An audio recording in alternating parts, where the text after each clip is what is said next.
Welcome back to 40 Days with Jesus. This is day 8. Jesus walks on the water. This comes from Matthew chapter 14, Mark chapter 6, and John chapter 6. When Jesus fed 5,000 people that were hungry in the wilderness, everyone was excited. Herod, the bad king, had a party that ended in death, and Jesus, the King of Kings, provided a banquet that gave life. After the people had eaten, Jesus told his disciples to go ahead of him into a boat to take off to the other side of the shore. Then he told the crowds to go home. Jesus was alone, and he went up to a mountain to pray. By this time, the boat was a long way from land, and the wind and waves were pushing against it. Sometime before dawn, the disciples saw something coming towards them walking on the water. Was it a ghost? They asked. Jesus' friends were terrified.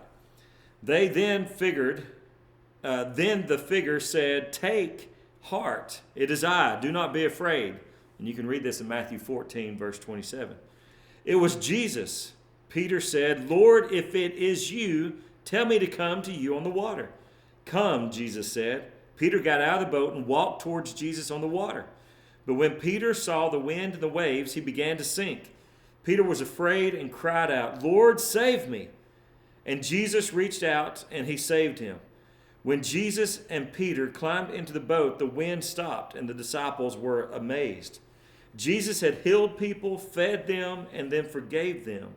Jesus was doing the same good things God had done for his people since the beginning of the world. Peter and the other disciples saw that Jesus was special.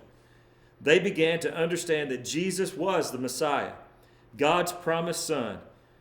In verse 33, it says this in Matthew, "And those in the boat worshiped him, saying, 'Truly, you are the Son of God.'" So here's a question for you. Have you ever felt afraid? Who can protect you? Maybe you trust Jesus. That's day 8. See us tomorrow for day 9. Thank you for joining us.